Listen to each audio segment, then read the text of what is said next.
I'm Dr. Truesdale. I'm a double board certified facial plastic surgeon and I work in Beverly Hills, California. Forget what you know. I'm here to show you the real. What does it really like to be a plastic surgeon? What is it really like to take someone back in time?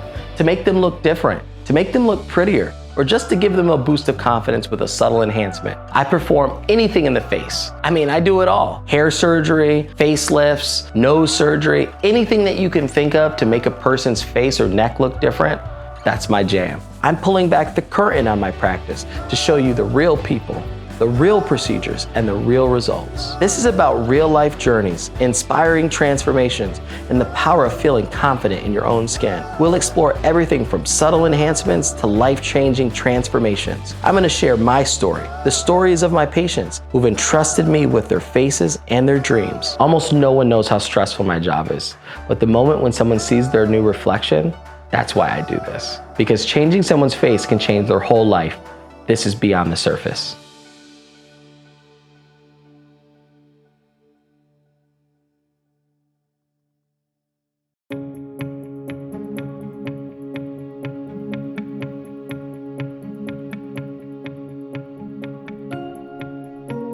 Every face has a nose. And believe it or not, I started off as a ear, nose, and throat doctor, a head and neck surgeon.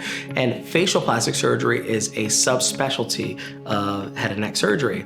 So I was doing noses before I was doing faces. Even though a lot of people know me for, anti-aging facelift doctor, every face has a nose, and I do rhinoplasties. Today we're gonna see Barry because we're gonna do his rhinoplasty.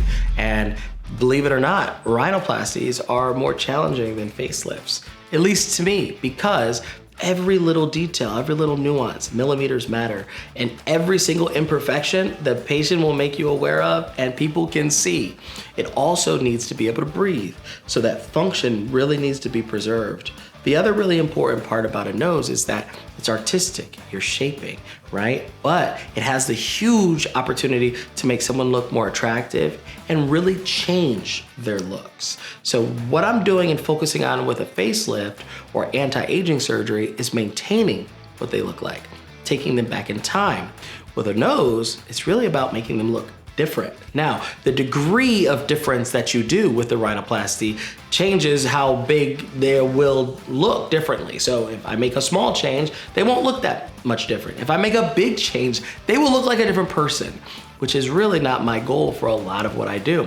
So it's always this balance, right? Between doing too little, not doing enough, and somewhere in the middle, you find the right thing to do.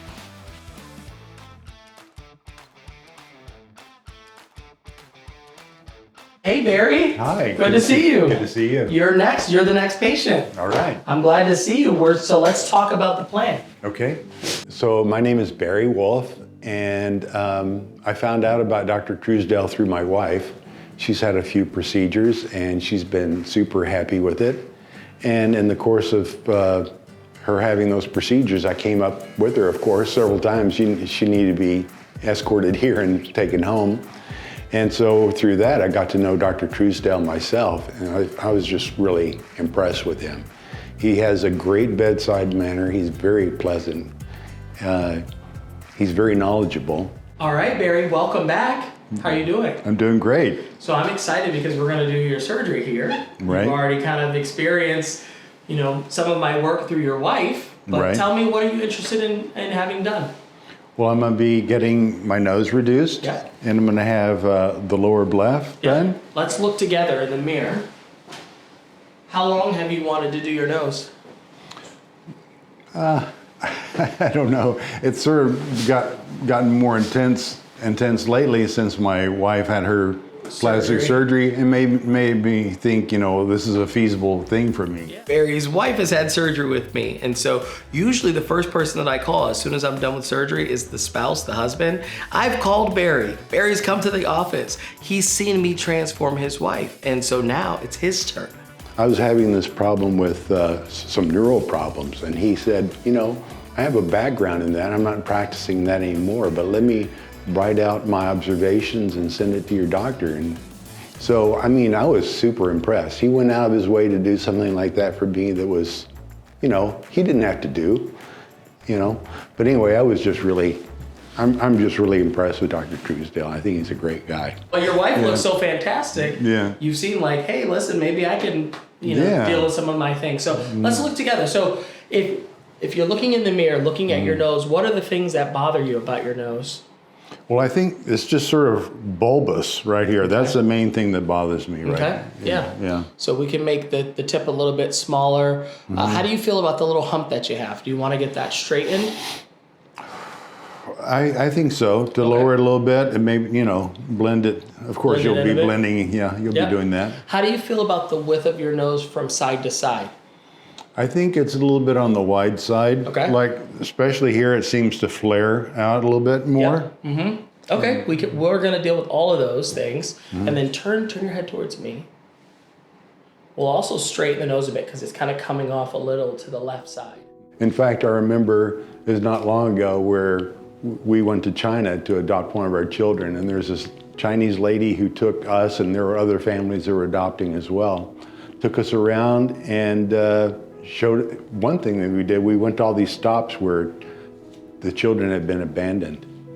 Yeah, and we made a day of that. This is where your child was, this is where your child was, and so on. So it was sad and happy at the same time, sort of mixed feelings. But I just remember getting on and off the bus. One time that Chinese escort with us, she looked up at me and she said, "You have a really big nose." I'm glad she was candid. She was sweet. I liked her, But anyway, it's not really an esteem issue for me. I just think it's a way to improve myself. So yeah, your nose, basically you'll have a cast on your nose. I'm going to take that cartilage and I'm going to shape it so that we can create the shape that we want under the skin. Your nose is going to look really handsome. I'm going to keep it masculine. You're a big guy. I don't want to make your nose too small. I do not want to make it look like a woman's nose. It's going to look like you, just a little bit more refined. Questions or any concerns, any reservations that you have about surgery?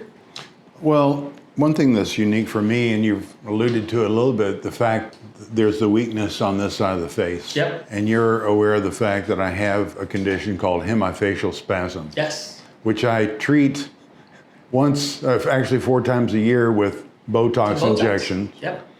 And so it's really sort of a Band-Aid, quote unquote, sort of treatment where it's making the muscles so they don't spasm. So I'm gonna have my nose worked on to make it more proportionate to my face, and I'm gonna get lower left.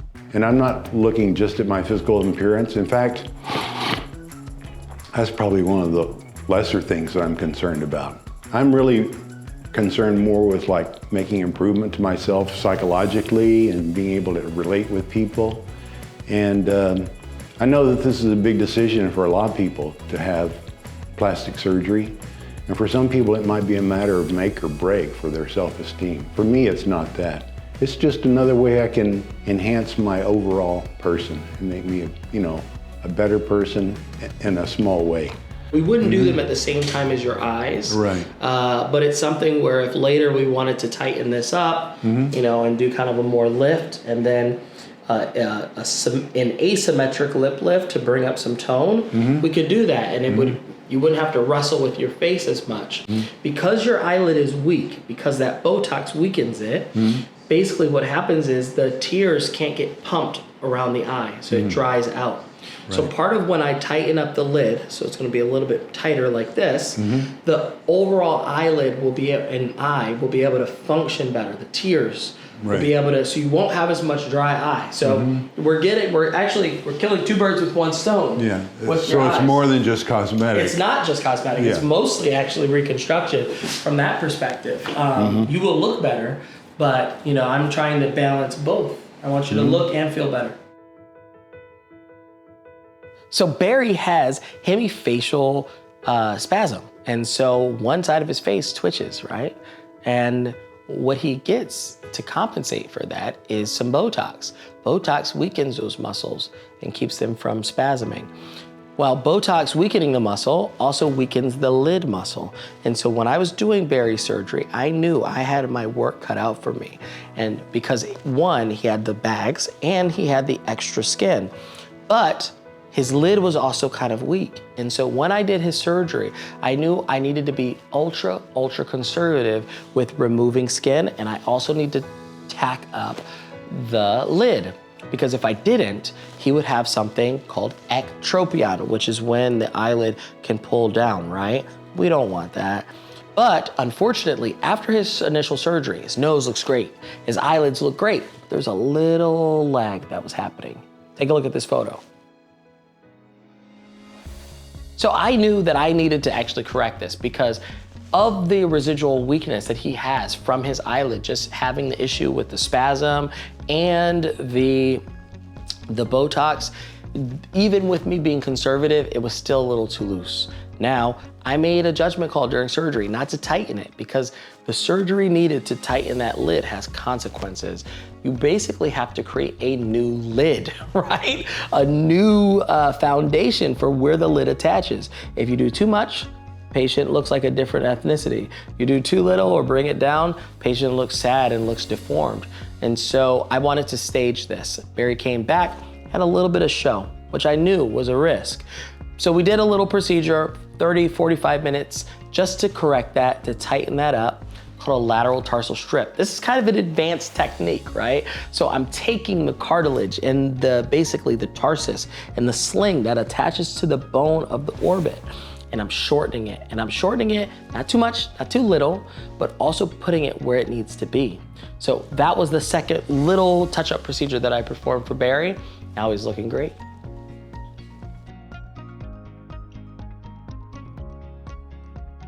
My name is Dr. Robert Drummond. I am the co-founder of Crown Hair Institute. I am a hair surgeon. I am licensed in internal medicine. I also have a PhD in cellular molecular medicine. And so when I wanted to think about expanding our services, we've been writing all these prescriptions. We've been giving our patients customized prescriptions for hair loss and for hair regrowth. Of course, we sat down and we talked about how can we get this out to as many patients as possible. I think he was the first person who said, listen, we need to make this, we need to create a product for this. And I think that that's one of the great things about our approach towards things with Crown is that starting off just teaching, hey, this is what this is and this is why it's happening. Yeah. These are the things that can work for this type of alopecia.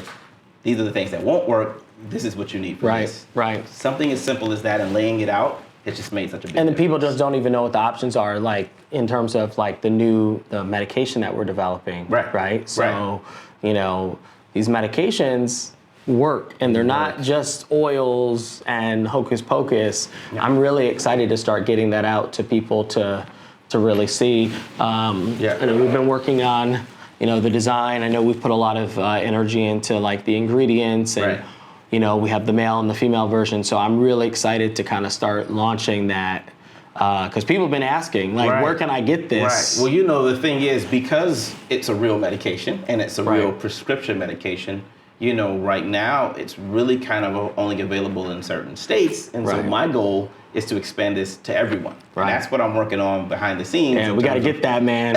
Because they're asking, like, you know, my patients, they come from everywhere. Our patients come from everywhere. Like, we need a medical license everywhere so we can start sending this out to people. So that's what we're working on, licensing in all 50 states. And, you know, there's a way that we can do it via telehealth to make sure everything is on the up and up. Yeah. And because they love it. And our patients have gotten huge results. Yeah. Like their 100%. Hair, their growth, their density, it's crazy. So. And we can't even keep them in-house because patients are buying them like, oh, I want 6. I want 8 at a time. I want 10 at a time. Like Skittles. Skittles. So it's a good problem to have. It's a great problem to have. We'll figure it out though. I mean, I'm really excited that people get their hands on this. It's gonna be a game changer. So Barry came back today and I can't wait to see him. Barry looks amazing. I could just tell his confidence is better. His nose is smaller, it's healing. It's gonna take some time for it to really get a lot smaller, but that was a thick nose. It was a really tricky surgery. His eyelids, we already talked about how complicated those are. He looks younger, he looks rejuvenated, and he just looks better. I'm really happy for Barry. You know, he lived a long time with the nose that he didn't like, and now he doesn't have to worry about that anymore. Barry, welcome back. Good to see you. Good morning. Yeah. Wow, you're looking fantastic. Let me take a closer look.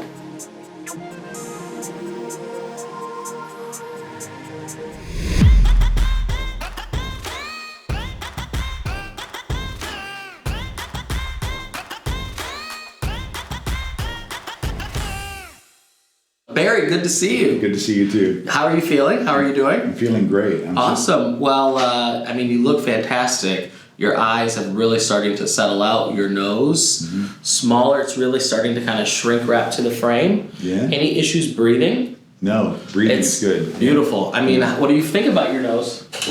I'm happy with how much has gone down. Yeah. And it's gonna. I mean, you're still. What are you? 3 months now? Yeah.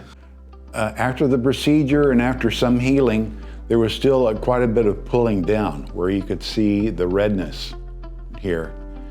And so we went in for a revision where he tightened it up here and corrected the problem probably about 95% of the way or so. Really, it takes about a full year for it to get as small as it will be. But we can already see, if you look in the mirror, we kept a nice masculine nose, right? Yeah. It's still you. We did deproject it. We brought it in to your face a little bit. We made the tip way less bulbous. Right. And then we took down a little bit of the hump that was there and we brought it in this way as well. So a little bit more narrow, all while trying to keep your nose being able to breathe. And then with your lower eyelids, that was where the trickiness was. So that was a doozy. So the first surgery that we did, we went through and I made a little incision under the eye. I tightened up the skin and I removed some of the bags that were there. Yeah. Now this eye gave us problems because it's the side where you have the hemifacial spasm. Right. When I went through the muscle, it weakened the lid, and so I actually needed to come back in and tighten the lid and do another procedure called a lateral tarsal strip, because initially your eye was too low, but it's looking way better now. Yeah, so part of Barry's lower eyelid surgery, with him having that hemifacial spasm and kind of the malposition and the weakness of his lid, he already needed kind of this eyelid procedure, the lateral tarsal strip, to just tighten and give his eyelid a little bit more structure. I had to do that because if I didn't, his eyelid would have been pulled down. So we kind of killed two birds with one stone. One, he looks amazing. He's breathing better with his nose, but his eyelid is going to be able to function better and be less needing that kind of Botox every 3 to 4 months for the excessive eye twitching. So really excited for Barry. We were able to kind of put both hats on, the reconstructive hat and the cosmetic hat. They meld together and he looks amazing. Actually, I should have done this before they took photos because it'll make a big difference. Oh yeah. You can just squeeze the inflammation out? What we're doing is I'm actually squeezing out the water, the edema that's in the tissue. And so that edema is causing swelling and making the asymmetry even more. Okay. Over time, as your lymphatic channels open up, it'll be less swollen. Yeah. So take a look. You see that difference? See that how it was swollen there before? I was at work, and recently my desk had been moved to another location, and I caught myself walking toward the old desk, and I think feel almost like a rat walking in this maze of cubicles, going to where I was yesterday. And I think it's very easy to become complacent in life, and I just felt like I don't want to live a life like that. I don't want to be complacent. I don't want to be lazy. I don't want to take my relationships for granted. I don't want to take life for granted. I want to go for the zest in life. I want to live life to the fullest. And this is just, like I said, it's just one piece of everything I'm doing now, of everything I'm looking at and considering and wanting to try and pursuing,